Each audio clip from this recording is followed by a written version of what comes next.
Et développer l'esprit critique, ça fait aussi partie de vos missions. Bonjour Bruno Catron. Bonjour. Vous êtes rédacteur en chef adjoint de plusieurs journaux pour enfants, notamment Mon Quotidien, Mon Petit Quotidien. Est-ce que les réseaux sociaux sont devenus vos principaux concurrents aujourd'hui? Pour le petit quotidien et pour mon quotidien, non, nos lecteurs sont plus petits. On a un autre quotidien pour les ados qui s'appelle L'Actu, où là, effectivement, je ne sais pas si on peut parler de concurrents, mais disons que c'est sûr que c'est une manière de s'informer des adolescents. Nous, on est là pour les aider à aller un petit peu plus loin et à décrypter. On n'est pas sur le même registre. Les réseaux sociaux, c'est vraiment l'immédiateté. Nous, on va les faire creuser les sujets, les faire aller un petit peu plus loin. C'est pas trop compliqué justement de garder leur attention sur des articles un peu plus longs avec davantage de lecture? Pas forcément, c'est une autre approche, mais non, c'est pas forcément incompatible. Non, non, non. Alors comment vous choisissez les thèmes que vous traitez pour les enfants? Bah, déjà, on ne s'en interdit pas, donc y compris des sujets très difficiles. Après, on essaye, pour des sujets difficiles, de trouver une manière de les concerner. Donc, par exemple, de parler d'un adolescent dans une situation difficile, ou dans un pays en guerre.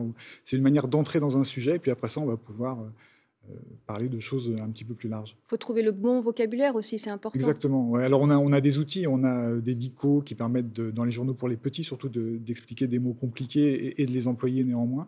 Mais oui, oui, on a des outils, effectivement. Alors Pour cela. j'imagine que ces derniers temps, vous avez aussi forcément parlé beaucoup de la Covid.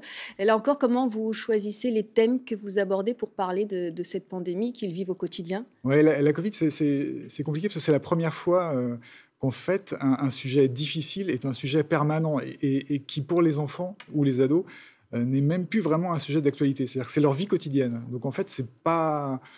Ils ont complètement intégré ça et à vrai dire, ça les intéresse plus tellement qu'on en parle. Donc là, on en a parlé. Alors par exemple, les manières les plus récentes d'en parler, dans Mon Quotidien, on a fait un article sur une enseignante au Panama qui va en pirogue dans des villages pour faire cours à des enfants qui ne peuvent plus aller en classe, que les écoles sont fermées, il n'y a plus de transport, etc.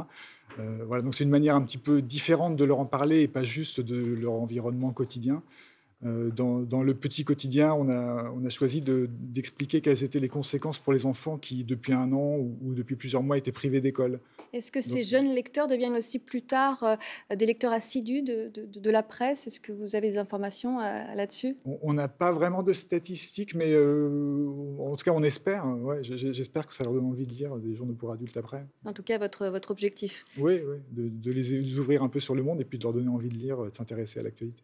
Merci beaucoup Bruno Catron, rédacteur en chef adjoint de Mon Quotidien, d'être venu sur notre plateau.